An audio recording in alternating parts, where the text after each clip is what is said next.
I'm here with you and my guest, Rachel Gelman. She's a doctor of physical therapy, distinguished physical therapist specializing in pelvic floor dysfunction and sexual health. She's the owner and founder of Pelvic Wellness Physical Therapy. It's a San Francisco-based clinic dedicated to promoting wellness for individuals with pelvic health concerns. Beyond her clinical work, Dr. Gelman collaborates with companies in the sex tech and femtech industries, contributing writing on pelvic health for various publications. She's been featured on platforms such as Sex with Dr. Jess, Reader's Digest, Cosmopolitan, and Bustle.com. So, Rachel, welcome to the show. It's great to meet you. Yeah, nice to meet you too. Thanks for having me. So we interview clinic owners throughout the country, and pelvic floor is a fascinating field to me in general. So the first thing I wanted to ask you, how did you get into pelvic floor therapy? How did you get into physical how did you get into physical therapy first, and then how did you end up specializing in pelvic floor? Yeah, it's interesting for me to think about now because the reason I got into physical therapy is now being in pelvic health and looking back, I am doing something very different than what I thought when I went to go into physical therapy. So initially when I was in undergrad, I was pre-med, had planned to go to medical school, and kind of quickly realized that that was not really the path for me. And so I just kind of started thinking about what I wanted to do, what I enjoyed doing. I had always been really active, and I really enjoyed my anatomy classes in school. And so it kind of just led me to go into physical therapy. And I ended up working my last year of college. I worked as an aide at an outpatient, like sports medicine clinic. And basically I went to PT school thinking that's what I was going to do, was I was going to specialize in sports medicine, work with athletes, because that's something I really enjoyed. And I get to physical therapy school, and very quickly during my first year, realized that really was not jiving. I wasn't really enjoying it as much. And it just so happened that during my very first clinical rotation that first year, I had a patient who was seeing me for back pain, but basically confessed that she was experiencing pain with sex. And even though I obviously didn't treat that because I didn't know how, something about that interaction just felt really fulfilling. And I felt like I really helped her just by listening and kind of having that conversation about things she could look into, people she could connect with. And I was kind of like, oh, maybe there's something to this. And I knew there were some people who did, at the time, it was just called women's health physical therapy. So I was like, oh, looking into, I was like, okay, what's this women's health thing? What I was told initially was it was just working with people who are pregnant, and quickly discovered that wasn't the case. So the more I learned about it and got involved with, the Physical Therapy Association, like the student groups and pelvic health, started shadowing some clinicians, it just really felt like, yeah, this is what I'm meant to do. And yeah, I just kind of kept doing it. I did my internship in pelvic floor physical therapy my last year of my doctoral program, and I've just been doing it ever since. Okay. Very, very cool. So let me ask you, when you did the internship, did you start your own clinic right away, or did you work for a clinic specializing in pelvic floor first for a number of years before you transitioned to ownership? Yeah. So when I graduated, at the time, pelvic floor physical therapy was still considered super niche. And when I was interviewing places wanting to do pelvic floor, most clinics and places wanted people. They were like, we want someone who has had like 10 years of experience. And I was, a new grad. And so it was kind of like, yeah. And a lot of people were saying like, maybe you should just start your own clinic. And I just didn't feel like that was what I wanted to do, nor did I feel ready to do that. And so I actually ended up working at a hospital with the idea that eventually maybe I would be able to move away from inpatient back to outpatient pelvic floor physical therapy. And then I did end up leaving that job at the hospital to work at a practice that did 100% pelvic floor physical therapy. So I was at this practice as just first clinician, and then I was, moved up to being the manager of that clinic, and then I was managing several different clinics in the Bay Area. And then that's when I, left and opened my solo practice. Interesting. So when you were managing clinics, was it all pelvic floor clinics or they were mixed specialty, Yeah. strictly pelvic floor? Yep. 100% pelvic floor. Very cool. Okay. Yeah. And then do you remember your first patient that you had with the pelvic floor issue? With pelvic floor issues as a physical therapist, like as a As a licensed physical, practitioner as a licensed or as a practitioner, student. treating, evaluating your first patient with pelvic floor dysfunction. As a licensed clinician. Yes, I do. I'm having to pause just because I saw so many patients when I was a student. So I'm trying to make sure I'm not like. The reason I'm asking, I want to kind of hear your experience as a licensed physical therapist, not a student. What was that experience like? Treating on your own now, for the first time, without any supervision, so to speak, right? What kind of things were you concerned about? Were you concerned about anything? Treating your first patient? I don't think I was concerned about anything. I think maybe the only thing at the time that, no, I honestly, I don't think I had any concerns. I think it was maybe the only difference was at the time where I was working, I only had, I believe, maybe 45 minutes for an initial visit. But, and I'd come from when I was a student training, I had an hour for every patient. So definitely kind of like not having that amount of time was definitely a constraint, because with pelvic floor physical therapy, especially, I think with all medical appointments, but especially with what I'm doing as a pelvic floor physical therapist, you need that extra time to just really get that continual consent, to really explain what you're doing throughout, checking in with patients. So it takes a little bit more time, just due to the nature of what I'm doing. So I think that was probably the only issue or concern for me. It was like knowing I was on more of a time constraint than I had been previously as a student. I see. Yeah, I've heard that before from therapists treating pelvic floor, because it's one-on-one treatment, and generally 30 to 45-minute session is not sufficient for this. Okay, very good. Can you tell me some of the challenges you had starting your own clinic? Can you take me through the process? What was, did you kind of dive into it right away and do it full time, or were you still working full time and doing, kind of running your clinic part time, couple of times a day? I mean, a couple of days a week, or what was it like? What was your journey like? Yeah, I think my journey was probably, I should say, I know a lot of other clinicians who had a similar experience to me. Because I opened and started my solo practice in 2020. And actually the start of 2020 in January was when I kind of had decided, like, one of my New Year's goals was like, okay, this is going to be the year I open my own practice. And I kind of was starting to think about like what my process would be. And then obviously the pandemic happened. San Francisco, where I'm located, went into lockdown.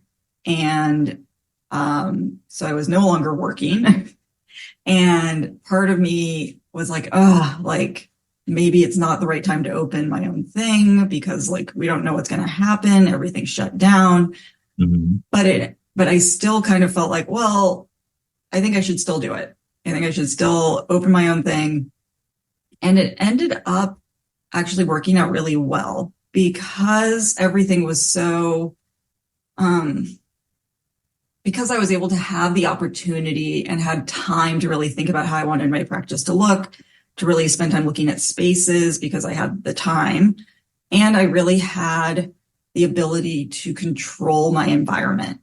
So at that time, we still didn't really know what was going on, what was spreading the virus. So I made sure to have like hour-long breaks between every single patient so that I could have time to really like clean the space, make everyone feel safe, implement all the things that I wanted to make it happen. And I could really start slowly ramping up my practice. So I just jumped right in doing full time.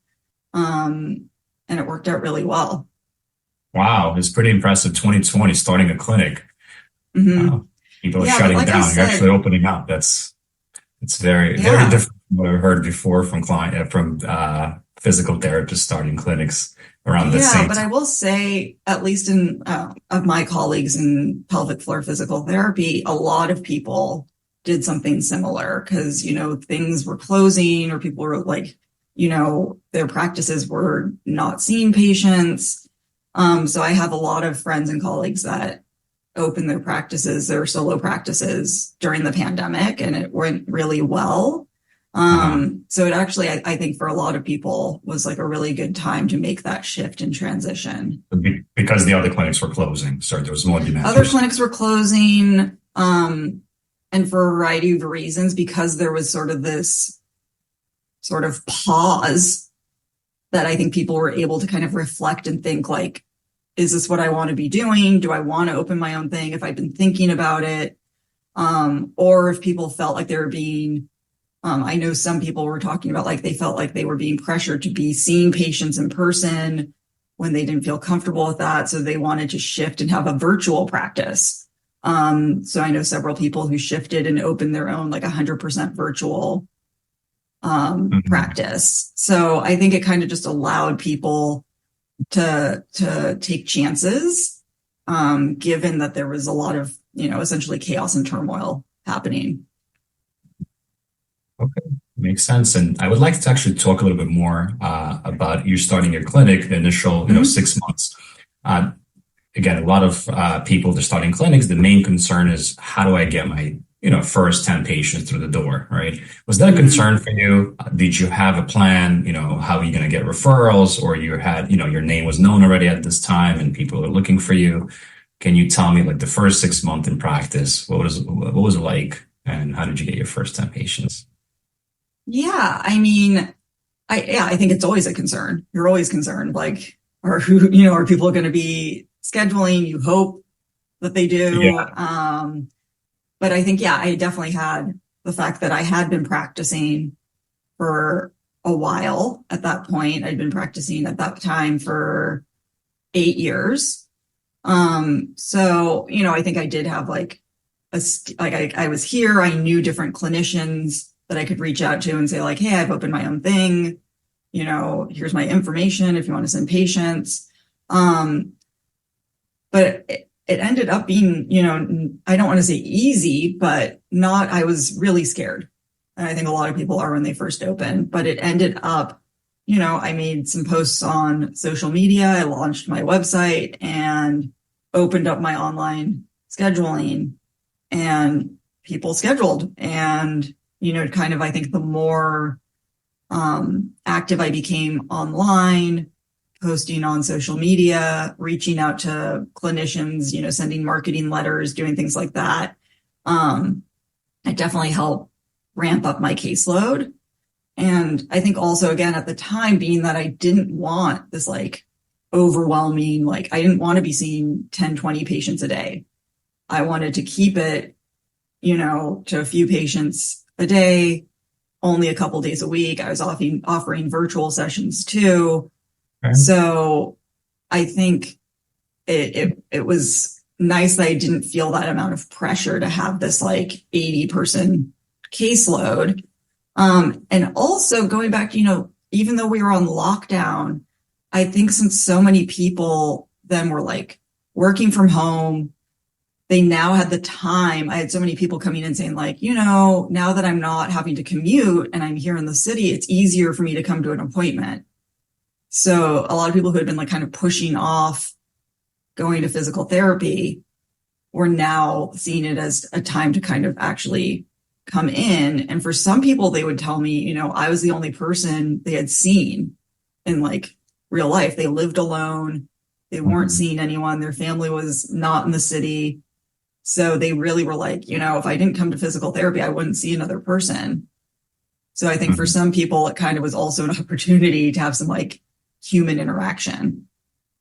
Definitely, definitely. I definitely remember these times and Yeah. during COVID. I could definitely relate because I actually saw patients also twice a week for hand injuries and Mm-hmm. post-surgical. So I remember those times where like I'm happy to see another human being I could talk to, not through Yeah. Zoom. So I could Yeah. definitely. Yeah, exactly. So related to this question, did you track who the main referrals were coming from, like social media, like Instagram, Facebook, for instance, or other clinicians? And if you did, would you say who was your, the biggest referral source in terms of, like the source, the Facebook, or is it, other clinicians? At that, it's definitely shifted over the years, but at that time, I believe a lot of it was, like Google, Okay. and clinician referrals, Okay. between like a combination between urologists, gynecologists, acupuncturists, so definitely there was a lot of clinician. It was probably split between Google and clinician referral. Uh-huh. And now I'd say it's definitely shifted more to Google, social media, and word of mouth. So like patients referring their friends or telling family members. So I'd say those have been kind of like the three that I hear the most. Got it. Okay, that's very Mhm. insightful. Thank you. And then Mhm. were these paid ads or just not paid ads? Okay, very good. It's definitely useful information for those listeners who are looking to Yeah. open up clinics and see who to reach out to. So I wanted to share that one of the clinics that I have stake in, we actually try pelvic floor here in New York City, Uh-huh. in Brooklyn, all right? Okay.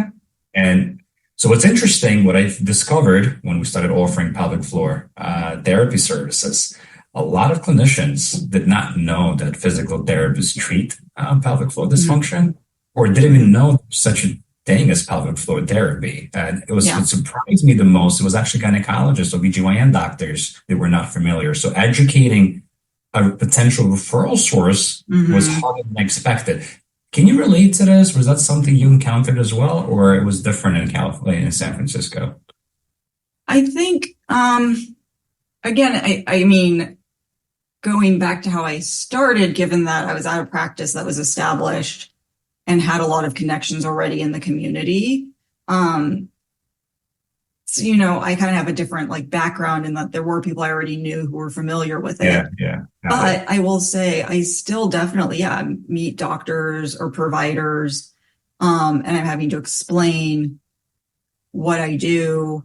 And I definitely would say a lot more explaining like the breadth of what I do, because so many people still kind of live in this world of thinking like, oh, you're only treating people who are pregnant, or this is only a women's issue, or it's just something to do with incontinence and Kegels. And I always tell people, I'm like, well, half of my patients have a penis, half my patients identify as men. Um, and then of the people who are capable of potentially being pregnant, you know, maybe it fluctuates, but I'd say like maybe like 10 to 20% are coming in to see me for specific pregnancy related concerns. Uh-huh. But most people who see me, have never been pregnant, or that's not necessarily the cause of why they're seeing me. So I think there's definitely still a lot of education that has to happen around what we're able to help with, what we're able to treat when it comes to pelvic floor dysfunction. Yeah, yeah, definitely. Thank you for sharing this as well. Yeah. Uh, Rachel, so can you tell us a little bit about approaches that you use in your clinic to address some of these dysfunctions? Anything that has evolved over the years within the space when it comes to clinical approach?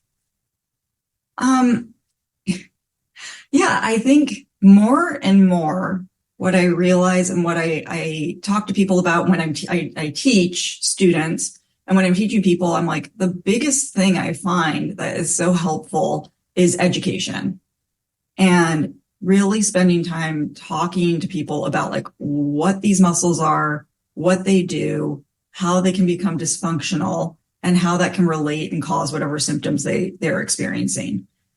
And I think that alone is always such a huge piece of the puzzle, because so many people don't know, like you said, don't know these muscles exist. And so a lot of people come in after being to so many doctors and being told nothing's wrong. They don't have an infection. They can't find anything. And by the time a lot of people come to see me, they are like, I feel like I'm going crazy. Like nothing, the doctors keep saying nothing's wrong, but like something has to be wrong. And just being able to say, there are these muscles inside your pelvis that are tense and spasming, just like if your shoulder muscle or your neck muscles were tense and spasming, you might have pain down your arm or pain in your neck or jaw. These muscles being tense inside your pelvis is probably why you're having pain in your penis or in your vagina. And that alone, just giving that information and almost like reassurance and validation can be so helpful in treating patients. So I think a lot of times people are seeing more and more now in like, the health tech space. There's all these devices coming out and wands and, devices that can be used, which can be helpful. But I don't think we should forget that, just basic education is, a great foundation and an important piece in helping people. And I say that also because I recognize there's so many places in the country and the world that don't have access to in-person physical therapy, pelvic floor physical therapy or pelvic floor therapy. And so I always tell people, like, if you can even get a virtual visit, that's better than nothing. Because again, that education piece and getting information can really help, even if they're not able to get like an actual hands-on assessment. So, I'm sure you were thinking I was going to maybe have some like fun techniques or tricks, but I'd say I always kind of start with really emphasizing that foundation of education, because it really does make such a huge difference. So very interesting. So do you use technology like biofeedback machines or not really? Interesting. Okay. No, I don't use a biofeedback machine. I use my finger, so I do it manually, or sometimes I use a mirror and do like visual feedback. Okay. Yeah. But the reason I have in the past used the machines, but I don't use them anymore because I found that often I would get like not the best information.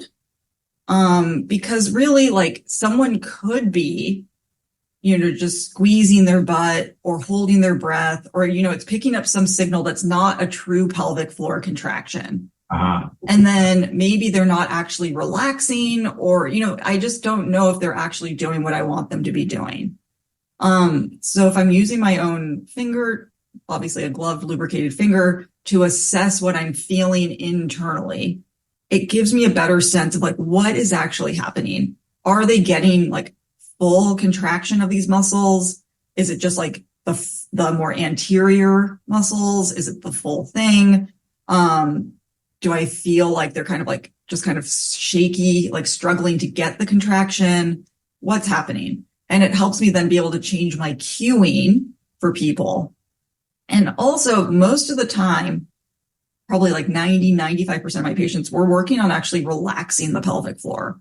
So I want to be actually feeling what's happening and making sure they're getting a nice relaxation.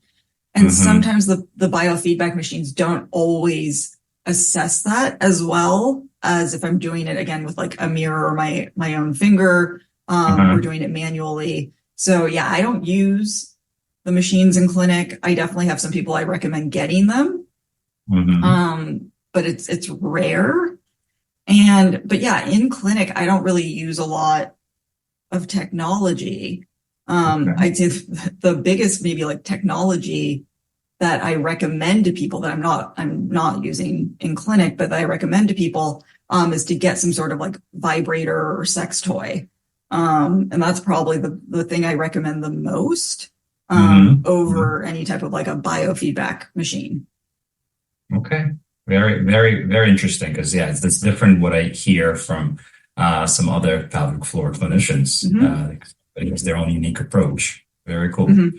So for those clinicians that are just starting in pelvic floor health, what advice do you have for them to kind of be successful in this space? And the second question would be, what do you recommend for someone that's already experienced in pelvic floor that wants to open his or her own clinic that specializes in pelvic floor therapy? Yeah. So for the first part of your question, and even, I guess for anyone in the specialty, having a good mentor and community.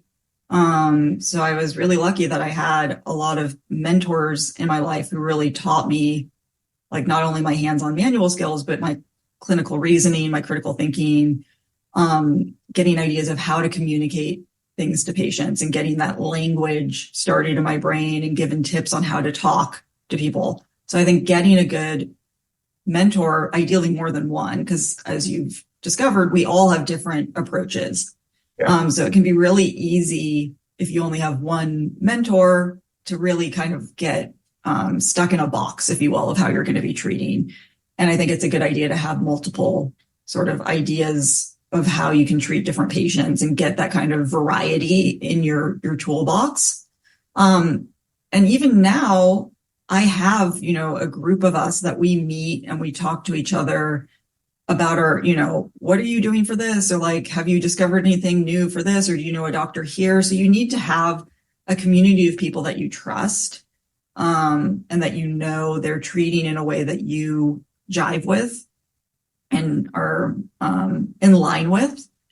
And so I think having that community and kind of shifting into like starting a practice, all of those people I just mentioned all have their own practices. So there is, again, this community and almost mentorship and camaraderie in all being owners and being able to then talk about like, hey, what, EMR system are you using? What have you found is useful for this? Like if you've run ads, did you feel like it was helpful?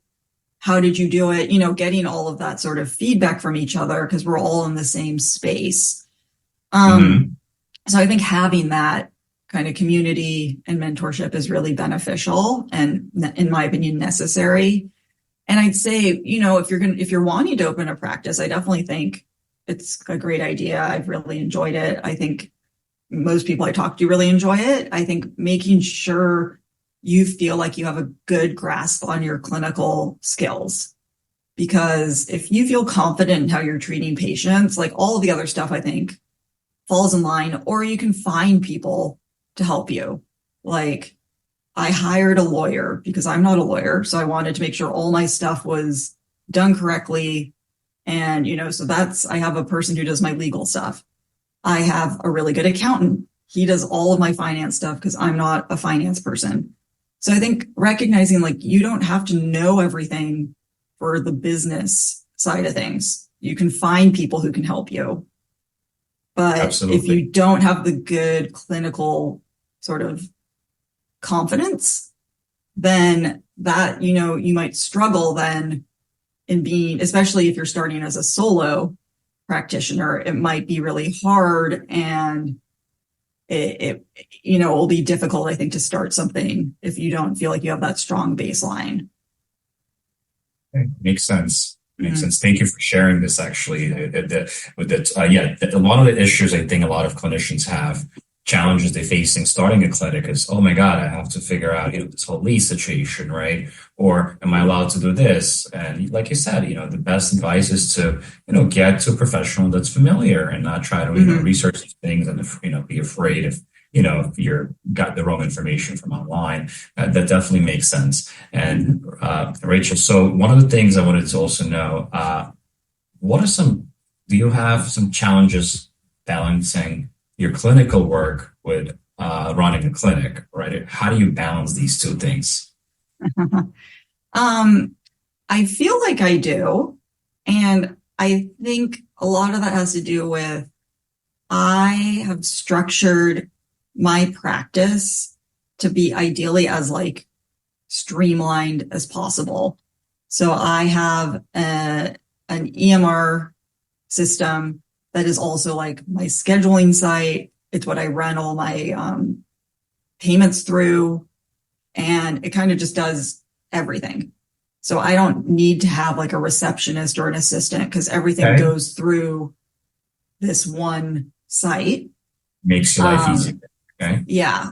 And so I think like I went in with that intention of like, okay, I want something that's going to make it so like I don't have to be, thinking about all these things. This system is going to run all my stuff.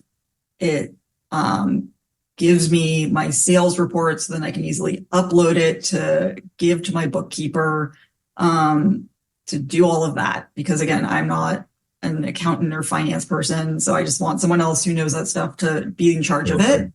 Yeah. I will say though, I did take because during COVID I had time, I did take an accounting class through the community college because I at least wanted to be able to understand my books and my business and be able to read everything and kind of have at least like an elementary understanding of like what was going on. So I do recommend it was, at least here in California, it was free for me to take that class. So I think at least trying to get some understanding so you can understand what's happening with your business is a good idea. But I'm not going to be the one sitting down and filling out all these forms and like trying to propagate all these reports, but at least I can read them and I can know how to communicate with my accountant and my bookkeeper about like what's going on, or they can tell me and I can understand what they're asking for. But I'm trying to think. I think I just got off topic of what your question was. No, this is great. Actually, thank you for sharing this. So, yeah. So in terms of you like balancing, yeah, like being an owner. Yeah. So, yeah, I'd say again, it's just kind of like I have everything set up in a way that it's very streamlined. I make sure I have some time built in to do some of the like marketing that I need to do. And, so what type of marketing do you do now? Because you mentioned, before it was, more referrals, doing videos. So you're still doing marketing. It's not just word of mouth at this point, right? Oh yeah. Yeah. I mean, I think you always need to be out there, in some capacity. I'd say for me, a lot of my marketing isn't necessarily being like trying to get people to schedule. It's more like I want to be educating and doing more what I call like outreach. So it's sort of like I write, every so often if I have time, I try to do it more, but I want to be, writing some blog posts that put some of that information out there. And as we know, when you write a blog, if it's original content, that's going to help them with your SEO and you're like getting things out into Google, posting on Instagram. And I find that that's a good way to at least like meet other providers. And I do have a lot of people reach out who aren't necessarily wanting to schedule with me, but maybe they're in like Minnesota or something. And they're like, hey, I found your account or I saw your post. Do you know someone here? Or like, so I think for me, a lot of my like marketing, if you will, is more now around like, trying to get information out to people who need education. So yeah, but I definitely do. I did last year finally run some Google ads just because I never had. And I was kind of like, well, let's see what happens. How was that? And I mean, I think it definitely increased traffic to my website. And then I think probably that helped with like then where I was in Google and increasing people scheduling that way. But I think I think it is helpful in certain situations. I kind of stopped for a little bit just because it didn't feel like it was the best use of my resources, but I can see how it would be really helpful. Okay, makes sense. And so on this topic, did you hire a marketing company or you actually did it yourself?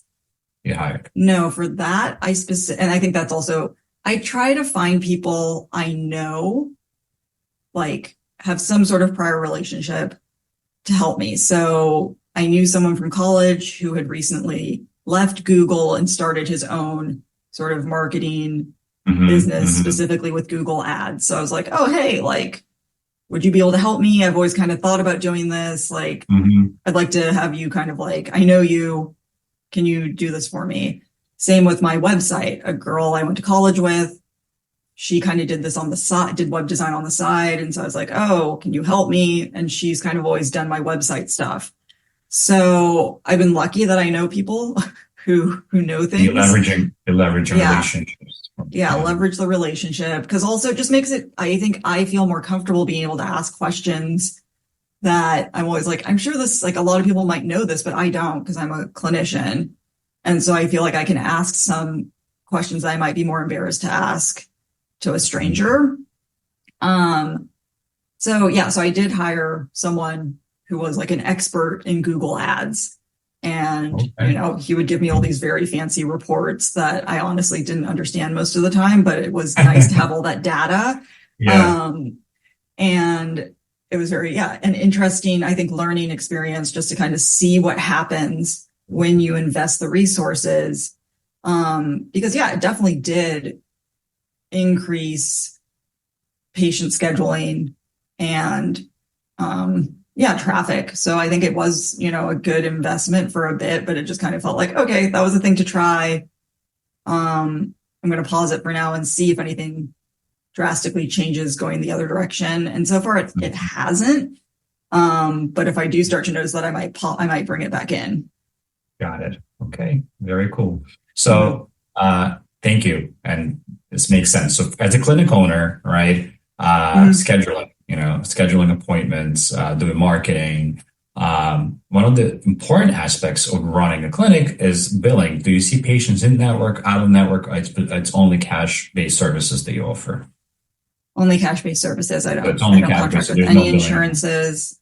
It's a very straightforward. I have my pricing all on my website, all on the scheduling page, because if cost is a barrier to someone, I want that to just be like an upfront thing for them to know, like, this is what it's going to cost. There's no surprises. This is what you're getting for this amount of money. And again, I think that helps not having to deal with insurance, because every so often someone will ask me to go, like, their insurance is asking for something because they want to cover, give them out of network benefits, but they need something from me. And anytime, it's only been maybe like 3 times I've had to talk to an insurance company, it always reaffirms why I don't contract with insurance, because it literally will take me like 5 hours to even just get on the phone to talk to whoever it is I have to talk to. And I'm like, I don't have 5 hours to do this for every single patient. I wish I did, because I would love to be able to take insurance, but I don't have that time. And I also see like or as maybe and a lot of people I think know in this specialty, the reimbursement rates that we get as physical therapists is not enough for me to sustain a living in general, but especially in San Francisco. So, there's a couple reasons why I don't. I also don't like the idea of a third party dictating how I treat my patients. And I think that's a big one for me, is just like, I don't want someone who doesn't know anything about the pelvic floor being like, you should only be doing this, or they should only need 4 visits for this complex chronic pain they've had for 20 years. Like, that doesn't make sense to me. So I'm not network. It's cash-based. And again, that really helps, going back to sort of like the business clinical balance, is that like, I just have it. It's like a very clear, I run their card at the end of the visit. They get sent a super bill so they can submit for out of network benefits. And it's a very clear, like, this is what I make. This is the fees. This is what I have to spend, on my rent, on my supplies. And it's a pretty like clean model. Okay. Yeah, no, definitely. I've spoken to quite a few clinicians that do not accept insurances. Some of them actually offer a 1,500 form for patients to send it to their own insurance so they could get reimbursed. Do you offer that, or you do not offer that, the form for the patients to build their own insurance? I don't offer that form. Again, it's just, I provide the super bill. So you do provide the super bill? Okay. Yeah, I provide a super bill. So I provide that, so they can submit for out of network benefits. And that's kind of what I do. Okay. And I've basically done my entire practice in pelvic health. Okay. Very good. Thank you. Thank you, Rachel, for sharing this. And then what courses and continuing education seminars possibly would you recommend to therapists looking to get into pelvic floor? That is a great question. So I would say, well, before we're talking about specific courses and things like that, again, I'd say trying to find either a clinic or a clinician that can offer mentorship, because just doing like a 2 or 3 day course, like for one weekend, is not the same as being able to like actually see patients, have a clinician who's like working with you on a regular basis to talk about patients, to work on those manual skills and decide like when you would do what, and being able to kind of like get more continual training is really what I would emphasize. But obviously I know not everyone has that or doesn't have access to that. So I think going through either, like the Herman and Wallace courses, are really great. I've also found it's not pelvic floor specific, but I think the Institute for Physical Art, the IPA, they have a lot of really great courses. And I think their way of sort of assessing the whole person, and just how they go about doing their assessments and their treatment really works well with what we see with people who have pelvic floor dysfunction. Because again, it's not usually someone just has pelvic floor muscle dysfunction. We also need to look at like their posture, what's going on like in their abdomen. Sometimes I find that a lot of people's issues might be coming from like issues in their foot or ankle or toe. So being able to kind of have a good idea of like looking at the full chain and the whole person is really important. Mm-hmm. So I found that their coursework is really kind of helps with that kind of clinical reasoning and assessment. But I'd say just for like thinking about like pelvic floor specifically, I find the Herman and Wallace ones to be really helpful. I never took any of the like kind of initial courses through the APTA, but I know a lot of people have and found those to be really beneficial. So I think either one, anything that just gets you exposure. And again, I think getting variety and trying to take courses from different people and different organizations is really, really beneficial. So you can really see how different people treat different techniques and getting that variety in your toolbox. Mm-hmm. Yeah, thank you. Thank you for sharing. Yeah, so Herman and Wallace is definitely something we actually sponsored in our clinic. I remember for those clinicians that wanted to specialize and wanted to actually mention the whole insurance issue. So the pelvic floor department within the clinic did not survive because we were actually accepting insurances, and what insurances were reimbursing in New York for each session was less than the physical therapist was making. So it's not sustainable. So that's, I'm happy you brought that up. And what I find is most clinicians specializing in pelvic floor dysfunctions are actually either the out-of-network providers or the cash-based clinicians. There's definitely a pattern regardless of where you are in the country. Okay, thank you so much. Thank you so much for sharing this. Rachel, it was a pleasure speaking to you and learning more about you and your clinic and the wonderful work you're doing for your patients. Thank you. Thank you again. Yeah, thank you so much for having me.